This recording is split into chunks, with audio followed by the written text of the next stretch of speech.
کیا آپ جانتے ہیں کہ رسول اللہ اس دنیا میں صرف عبادت سکھانے نہیں آئے تھے بلکہ انسان کو انسان بنانے آئے تھے؟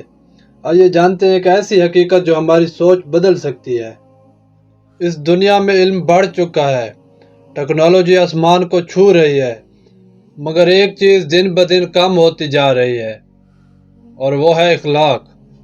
لوگ پڑھے لکھے ہیں مگر سچ بولنے سے ڈرتے ہیں، لوگ عبادت کرتے ہیں مگر دلوں میں نرمی نہیں۔ ایسے میں ایک سوال پیدا ہوتا ہے، آخر رسول اللہ اس دنیا میں کیوں آئے؟ نبی کریم صلی اللہ علیہ وآلہ وسلم نے فرمایا، میں اس لیے بھیجا گیا ہوں کہ اخلاق کو مکمل کر دوں۔ یہ ایک جملہ نہیں، یہ ایک مکمل انقلاب تھا۔ رسول اللہ انسان کو صرف نماز پڑھنے والا نہیں بلکہ ایک ایسا انسان بنانا چاہتے تھے جو جھوٹ نہ بولے، جو وعدہ پورا کرے، جو کمزور کا ساتھ دے اور جو نفرت کے بدلے محبت دے۔ اسلام کا ہر حکم انسان سازی کے لیے ہے۔ نماز انسان کو برائی سے روکتی ہے، روزہ انسان کو صبر سکھاتا ہے، زکوٰۃ انسان کے دل سے لالچ نکالتی ہے اور حج انسان کو عاجزی سکھاتا ہے۔ یہ سب عبادات اصل میں انسان کے کردار کو سنوارنے کے لیے ہیں۔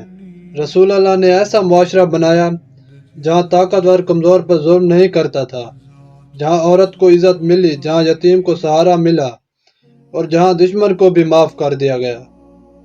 یہ سب اخلاق کی طاقت تھی۔ آج مسئلہ یہ نہیں کہ ہم مسلمان نہیں، مسئلہ یہ ہے کہ ہم اسلام کو صرف رسومات تک محدود کر چکے ہیں۔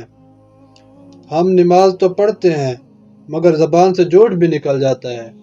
ہم روزہ تو رکھتے ہیں مگر غصہ کنٹرول نہیں ہوتا، جبکہ نبی کا مقصد تھا کہ عبادات انسان کے رویے میں نظر آئیں۔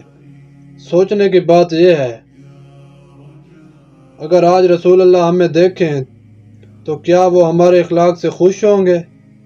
یاد رکھیں، نبی کا مشن انسان سازی تھا اور یہ مشن آج بھی جاری ہے ہمارے ذریعے۔